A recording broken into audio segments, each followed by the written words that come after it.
One winter morning, people stepped outside, opened their mailbox, and found nothing inside. They checked again the next day, and the day after that. The snow wasn't falling anymore. The street looked normal. But whatever was supposed to arrive wasn't coming. Checks didn't show up, medicine didn't arrive, bills kept moving forward, no alarms went off, no one announced a shutdown. People didn't panic, they waited, because it didn't feel like a disaster, it felt like a pause. And that's what made it dangerous, waiting while something essential quietly stopped working. Winter didn't stop the mail all at once. That's what made it dangerous. In the first weeks, nothing felt broken, just delayed.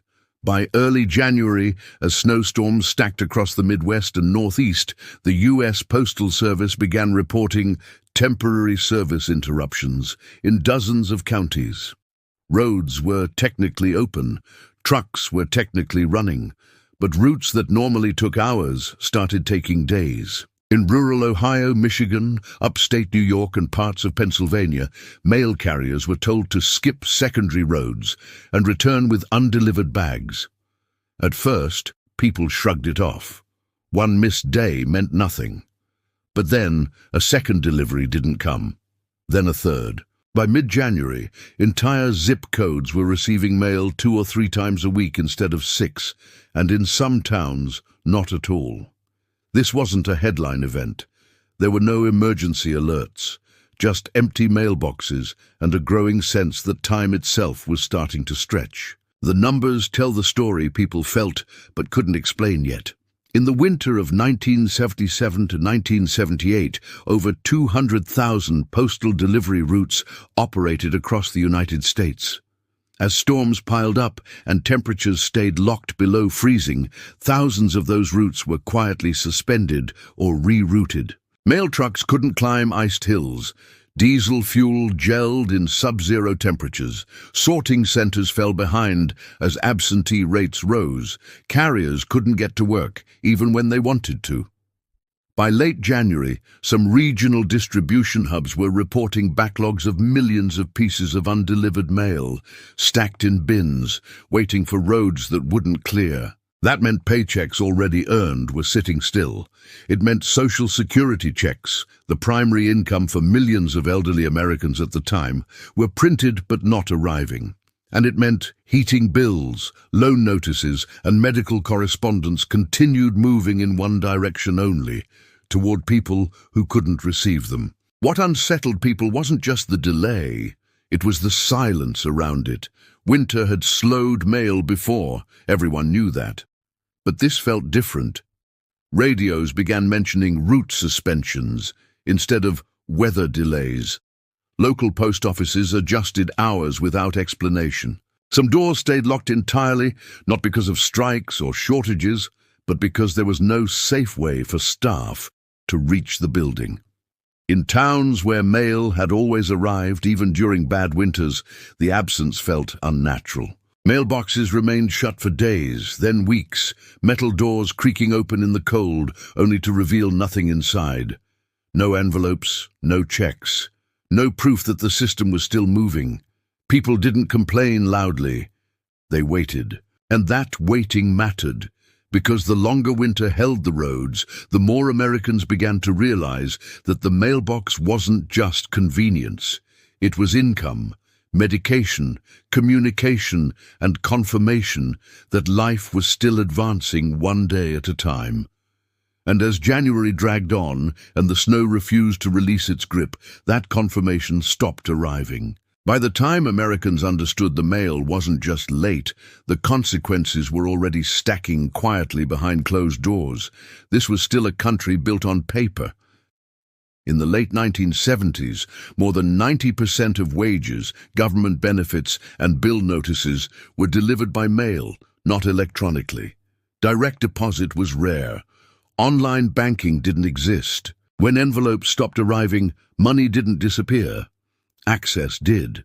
Social Security checks were scheduled on fixed dates, and in January 1978, millions of those checks were printed on time and never reached mailboxes. In parts of Ohio, Indiana, and western Pennsylvania, local offices reported elderly residents showing up in person, asking if checks could be picked up instead.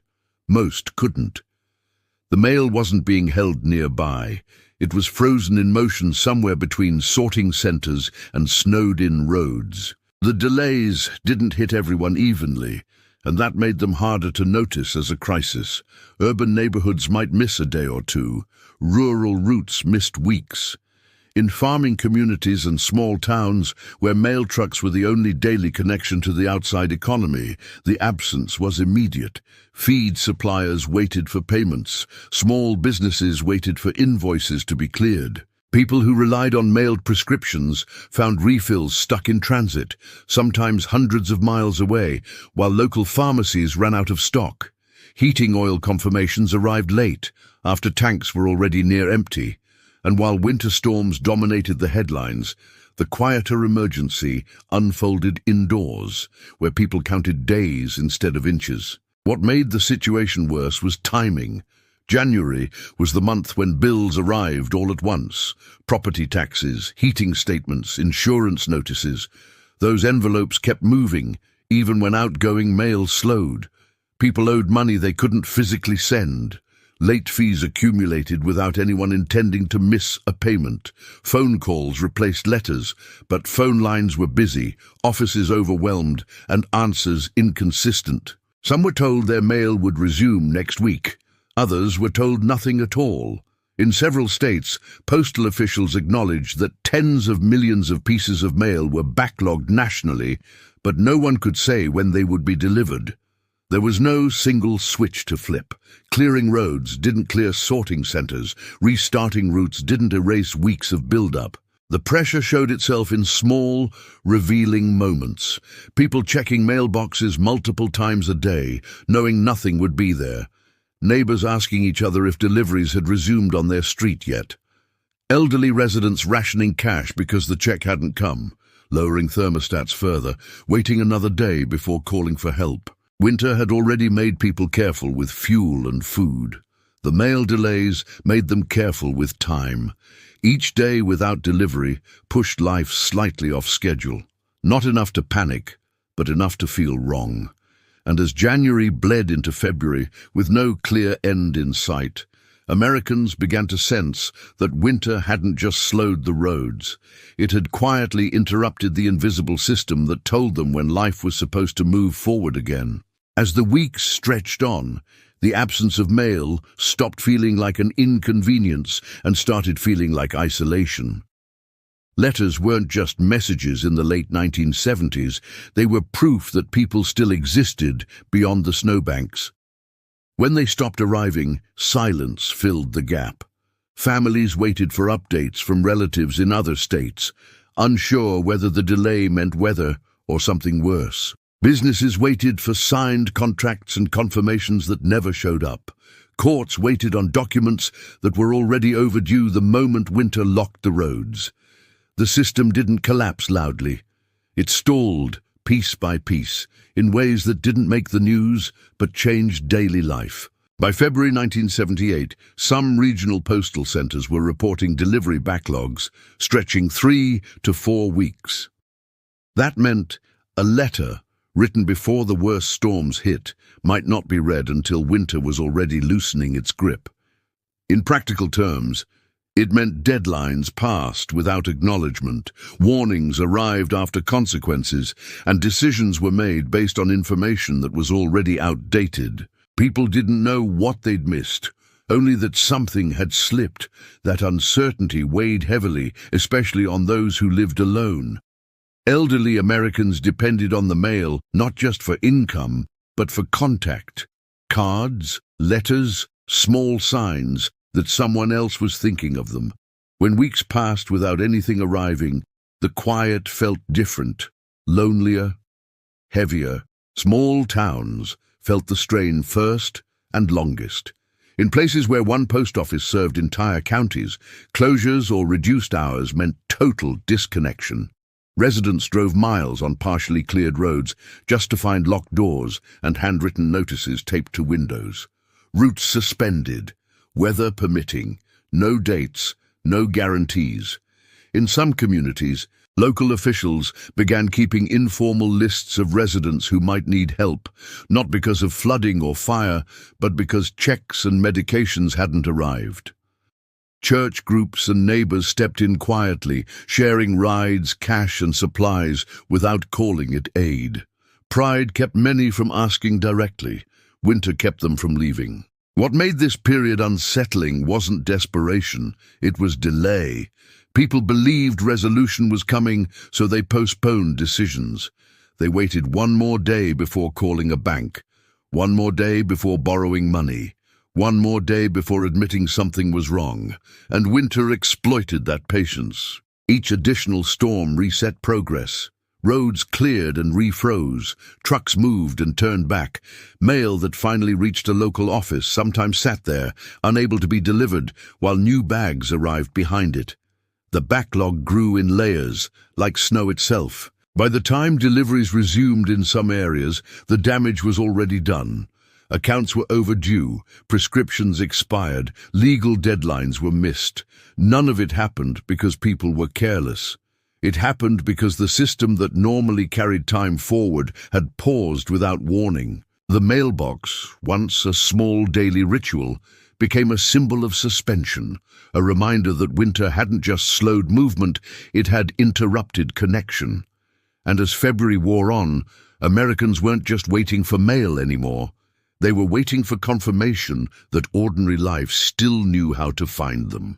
What made the mail stoppage during that winter so unsettling was that it revealed something most Americans had never been forced to notice before. How much of everyday life arrived quietly, without thought, and how quickly that arrival could be interrupted. The mail wasn't just paper moving through the cold, it was the invisible structure holding routines together. When it stopped, nothing dramatic replaced it. There were no sirens, no emergency broadcasts, no clear moment when people were told this was serious. Instead, winter exposed a dependency so ordinary it had gone unnoticed for decades. In 1978, nearly every formal interaction still depended on physical delivery. Paychecks, government notices, medical results, insurance approvals, loan documents, all of it traveled the same roads as birthday cards and advertisements. When those roads disappeared under snow and ice, the distinction between important and unimportant vanished. Everything was delayed equally. That meant warnings arrived late, approvals expired before they were opened, payments crossed paths with penalties that no one intended to incur. The system didn't judge urgency, it only obeyed physics, and winter was winning. The psychological impact was deeper than most people realized at the time. Mail had always been predictable. Even during previous storms, it arrived eventually, catching up within days. This winter broke that expectation. People no longer assumed tomorrow would restore what today had interrupted. That shift from expectation to uncertainty changed behavior. Households began holding onto cash instead of mailing payments. Businesses delayed decisions, unsure when confirmation would arrive. Conversations turned cautious, not fearful but hesitant.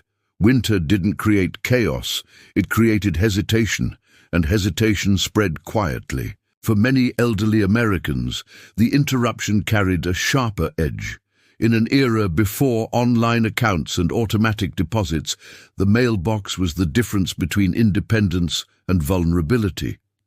Missing checks weren't just late, they disrupted rent payments, heating bills, grocery budgets. Asking for help carried stigma, especially among those who had lived through earlier hardships and valued self-reliance. Winter didn't strip dignity openly, it eroded it slowly, day by day, through forced waiting. Even the act of communication itself changed. Without reliable mail, people turned to phones, but phone lines were overwhelmed or unreliable during storms. Long-distance calls were expensive and often avoided. Letters had been the affordable bridge across distance, and when that bridge iced over, separation felt heavier. News traveled slower. Reassurance took longer. Silence filled spaces that mail normally occupied without being noticed. This is why the mail stoppage hit differently than power outages or road closures. Electricity coming back on was visible. Roads reopening could be seen. But mail didn't announce its absence with darkness or blocked paths. It simply failed to appear. And that absence quietly taught Americans something uncomfortable. Modern life didn't only depend on big systems like power and transportation. It depended on small, repeated arrivals, the kind no one thought to protect, because no one imagined winter could stop them for this long. As February dragged on, something subtle but important began to change across the places hit hardest by the winter. People stopped waiting alone. When the mail first slowed, everyone assumed it was temporary, a personal inconvenience that would resolve itself. But by the third and fourth weeks, it became clear that the problem wasn't individual. It was shared. Entire streets were empty at delivery time. Entire towns were missing the same envelopes, and once that realization set in, quiet adaptations began to take shape. Not through announcements or plans, but through necessity. In small communities, word of mouth replaced written notice. Neighbors asked neighbors a question that hadn't been common before. Have you gotten anything yet? When the answer was no, people compared notes. Who was waiting on a check? Who needed a prescription refill? Who had bills due but no way to send payment? Informal systems emerged almost instinctively. Those with cars that could still run offered rides when roads briefly cleared. Those with extra cash spotted friends until mail resumed. Local store owners, many of whom were also waiting on payments themselves, extended quiet credit, not as charity, but as trust, expecting things would eventually balance out. Winter didn't inspire heroism, it forced cooperation. Churches, community centers, and town halls became information hubs. Notices were posted by hand. Updates were shared verbally. In some areas, volunteers helped elderly residents reach banks or post offices in neighboring towns where services were partially restored. None of this was dramatic. There were no cameras, no speeches, no sense of crisis branding. It was simply people filling gaps that systems couldn't reach through snow and ice. And in doing so, they discovered how thin the margin really was between independence and reliance. At the same time, the backlog continued to grow. When mail finally began arriving again in limited form, it didn't feel like relief at first. It felt overwhelming. Weeks of envelopes arrived at once. Checks that were meant to cover January expenses showed up in late February. Notices arrived out of order. Some letters were no longer relevant by the time they were opened. People sat at kitchen tables sorting piles of mail that represented lost time. The system hadn't paused cleanly. It had piled up, and now the weight of that pause had to be absorbed all at once. For many, this was the moment the winter truly settled into memory. Not during the storms, not during the silence, but during the return. Because when the mail resumed, life didn't snap back to normal. It lurched. People spent weeks catching up, explaining delays, disputing late fees, rescheduling missed obligations. Banks and utilities were flooded with calls. Postal workers faced routes heavier than ever, carrying not just paper, but frustration and relief in equal measure. The winter was ending on the calendar, but its effects were still unfolding in real time.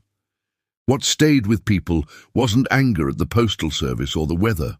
It was awareness, the understanding that something they had never thought about, the daily arrival of envelopes, was as essential as heat or electricity. That realization didn't fade quickly.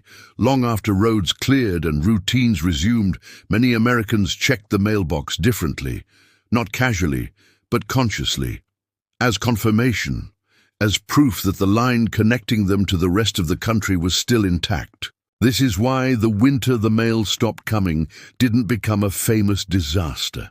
It didn't destroy cities. It didn't produce iconic images.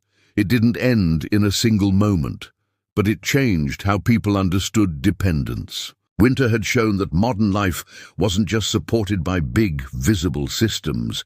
It was carried forward by small, repeated deliveries, and when those stopped even briefly, time itself felt interrupted. People remembered the snow, but what stayed with them longer was the waiting. When spring finally loosened winter's grip and the last of the mail backlogs were cleared, there was no announcement that life had returned to normal. It simply drifted back into place, unevenly, quietly, almost awkwardly.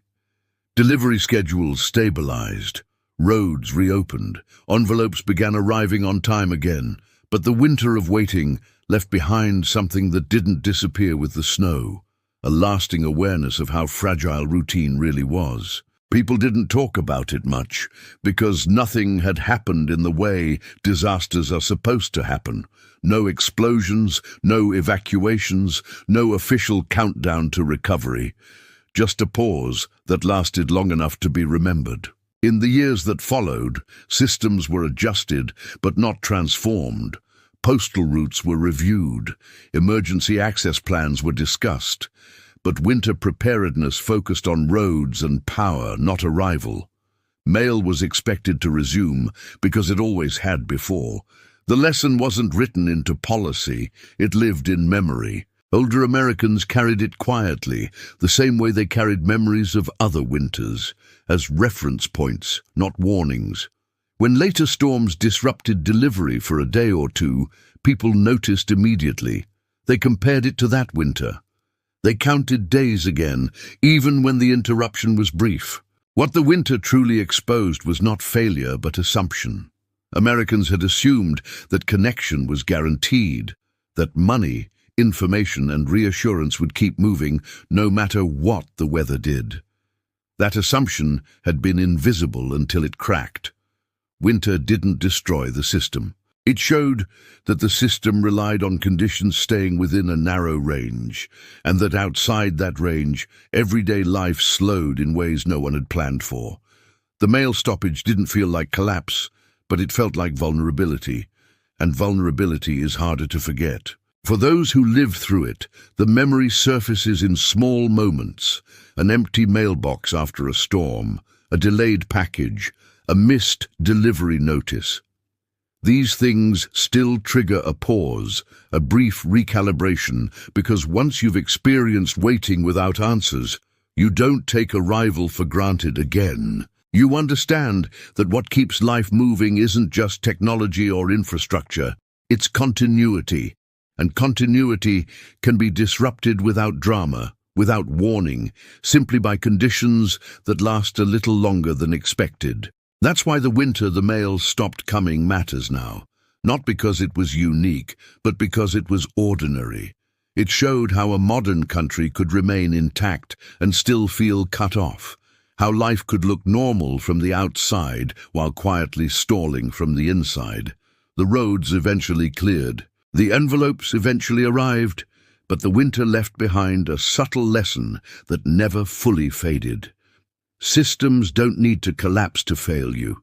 Sometimes they only need to pause long enough for you to notice how much you depend on them. The reason the winter the mail stopped coming never became a chapter in history books is simple.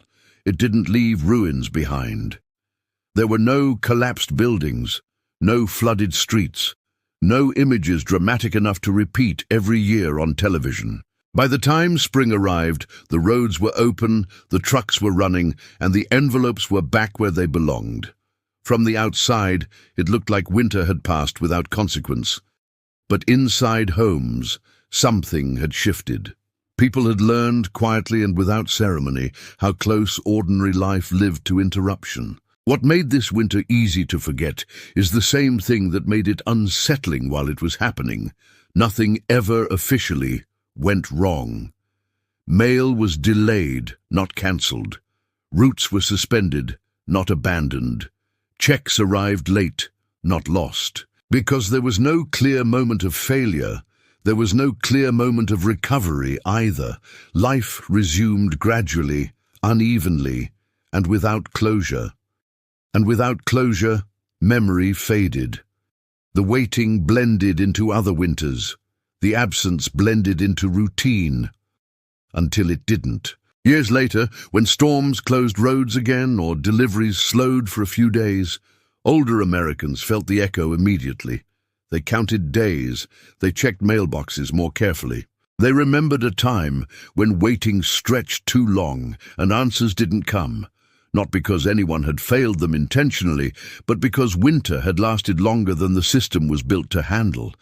That memory never needed retelling.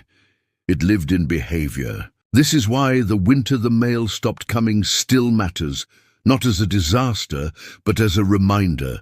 It showed that modern life isn't only held together by power plants and highways, it's held together by arrival, by small, repeated confirmations that the world is still connected, still moving, still reachable. When those confirmations stop, even briefly, life doesn't collapse. It hesitates. And hesitation, stretched over weeks, changes how people see security. The mailbox is a simple object. It doesn't look critical. But during that winter it became a quiet symbol of connection, or the absence of it. When it stayed empty day after day, it wasn't just letters that were missing. It was reassurance. It was timing. It was the sense that tomorrow would look like today. Winter didn't need to take anything away permanently to leave its mark. It only needed to interrupt something everyone assumed would always arrive. People remember the winters that buried cars and closed highways. They tell stories about snowdrifts and wind and cold, but fewer remember the winter that interrupted arrival itself. And maybe that's why it matters now, because the most fragile systems are often the ones we notice the least, until they stop, quietly, and make waiting feel longer than it ever has before.